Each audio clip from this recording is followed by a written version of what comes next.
Dans la première phase de WIFUN, nous avons investi plus de 851 millions dans 4 PME, dont 3 dirigés par des femmes. Ces investissements ont permis de créer 302 emplois avec 194 femmes, donc un taux de 74%. Ça a été largement atteint. Donc aujourd'hui, on est tellement satisfait de la phase 1 qu'on a démarré la phase 2 d'une taille cible de 10 milliards qui vont créer potentiellement plus de 2500 emplois avec un taux de féminisation minimum de 60%. Je vous remercie. J'aimerais d'abord me féliciter du travail formidable qui a été effectué pour la première phase du WIFUN 1 avec comme partenaire l'UNCDF. Un partenariat extrêmement important qui a en tout cas prouvé qu'il était possible de faire des choses extrêmement importantes quand les partenaires sont convaincus. Dans le WIFUN 1, Mme Seynabou Ndiaye, directrice des investissements, vient effectivement de vous faire le bilan.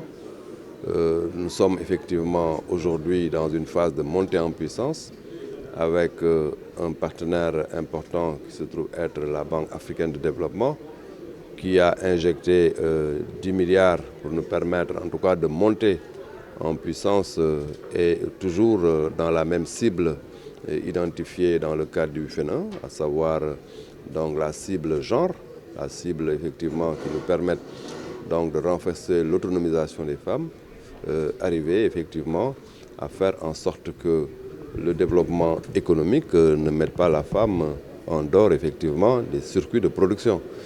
Et aujourd'hui, l'orientation stratégique est véritablement de renforcer effectivement donc le leadership et l'entrepreneuriat féminin pour véritablement faire en sorte que la femme soit intégrée non seulement dans les sphères de décision de manière générale, mais dans la production et particulièrement dans l'entreprise.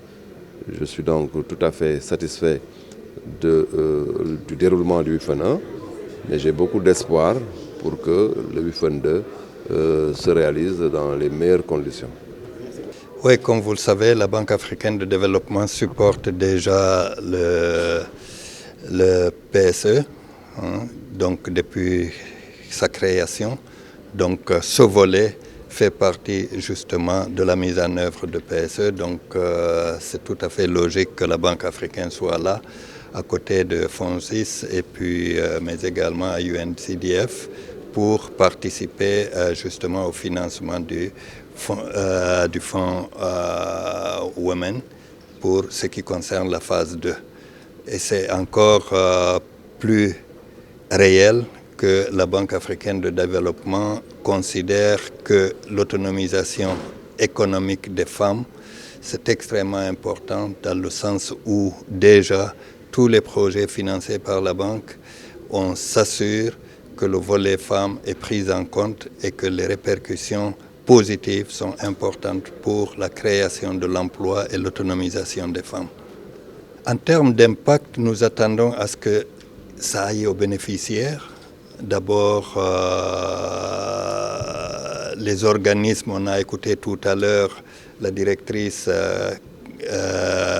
du fonds, nous parlait de 64% des femmes impactées par la première phase. Nous espérons qu'on aura aussi 64 et plus pour la deuxième phase. Je pense que c'est très très important. Donc nous attendons à avoir vraiment une amélioration, ce qui certainement permettrait d'encourager, qui sait, une troisième phase encore beaucoup plus importante parce que nous allons bâtir sur nos succès. Je retiens en fait que ce projet qui a commencé il y a 4 ans était un projet pilote dont l'objectif était d'allier l'impact, notamment sur l'autonomisation économique des femmes, avec l'investissement et les investissements rentables. Ce projet a été un succès puisqu'aujourd'hui il est mis à l'échelle et le fonds est multiplié par 5 grâce à l'intervention de la BAT et d'autres partenaires et grâce à la confiance que le FONSIS nous a fait. Donc j'en retiens en fait que cette alliance de l'impact avec l'investissement et la promotion du secteur privé pour la promotion des femmes est un besoin et de ce fait une réussite et nous sommes très heureux que le fonds puisse être mis à l'échelle aujourd'hui.